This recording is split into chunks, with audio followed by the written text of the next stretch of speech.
Bom dia, pessoal. Meu nome é Emily. Meu grupo é composto por Andressa, Emily, Cauã, Fernanda e Carol. Hoje nós iremos falar sobre a variação na região norte. 3.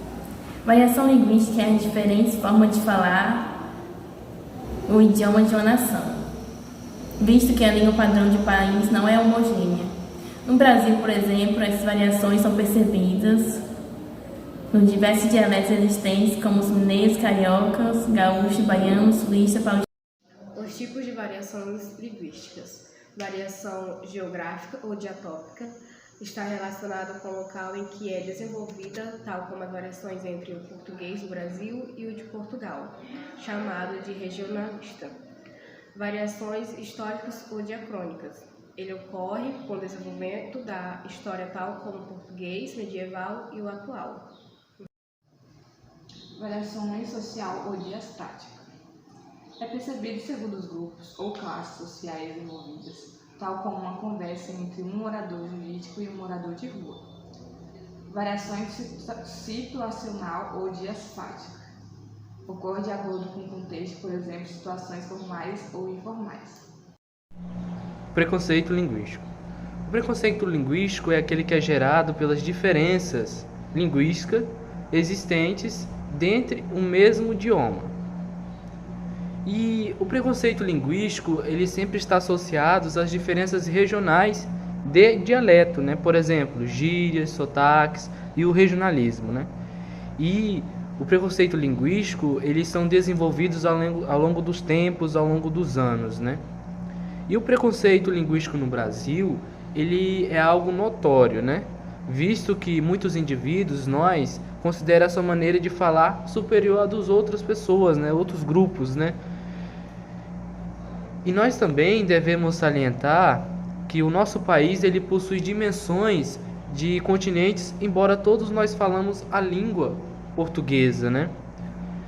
E o importante é destacar que o preconceito linguístico, ele acontece num teor de deboche, né?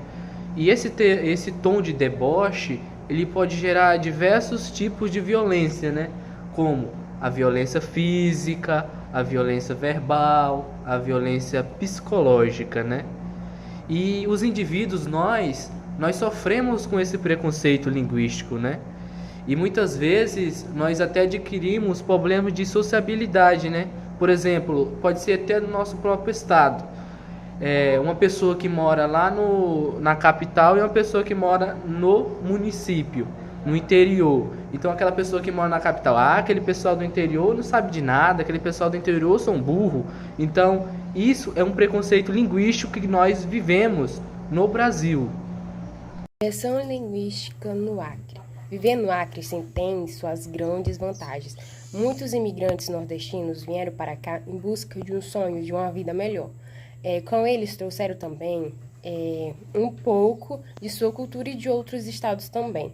E dessa mistura de crença, hábitos, tradições, começou a surgir um novo vocabulário próprio, o acreanês.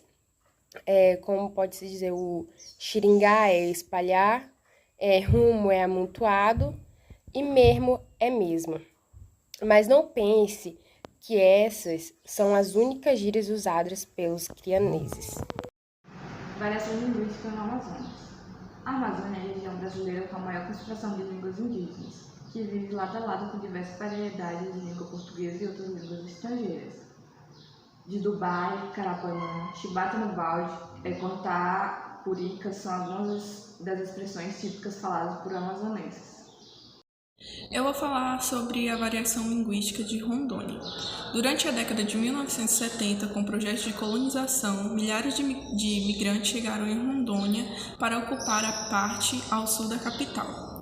Os municípios que surgiram nesse período foram formados em maior quantidade por paranaenses, catarinenses, gaúchos e mineiros. Algumas expressões de Rondônia são arrumação, que é invenção, assear, que é tomar banho, bagaço, que é cansaço, e baladeira, que é estilique. Hoje eu irei falar sobre a região linguística no estado do Pará. Ele tem uma grande concentração de línguas indígenas. Nessa área concentram-se em cerca de 25 línguas indígenas e 3 troncos linguísticos. Uma gíria muito usada é égua, que expressa espanto, e bufunfa, que significa dinheiro. Variação linguística de Tocantins. No Tocantins predomina o tronco macro-G com 4 línguas: Ini, Carajá, Javaé e Xambiolá, Apinagé, Craô e Xerente. A língua avacanoeiro pertence à família Tupi-Guarani, mas com forte influência dos dialetos falados no Médio Araguaia e no Alto Rio Tocantins. Já os registros sobre Pancararu revelam que eles falavam a variante do Tupi-Guarani, porém sua língua foi descaracterizada nas últimas 8 décadas em função do estreito contato com não indígenas. Variações linguísticas do Amapá. O amapaense, ele tem um jeito diferente deles, né, de expressar suas emoções e estado de espírito, né? E alguns de nós somos parecidos como nossos vizinhos, né, paraense. Por exemplo, nós também usamos aquela palavra égua para expressar alegria, tristeza, descontentamento, susto ou outras emoções, né?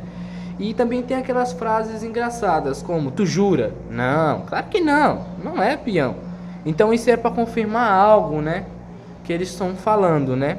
E isso, se chamar a atenção de outro por falta de atenção, é durante alguma ação, né? Por exemplo, a gente pode ouvir aquela palavra pombalesa, é simplesmente pombalesa, né? Então isso é para demonstrar que é algo de grande ou pequeno, né? Variação linguística de Roraima. Quem é de Roraima ou já conversou com alguém nascido no estado, provavelmente já escutou que uma coisa é maceta quando ela é muito grande. Tem um rorô, que quer dizer verde, e tem um ima, que é traduzido como monte. São entre 9 e 14 línguas que existem no estado.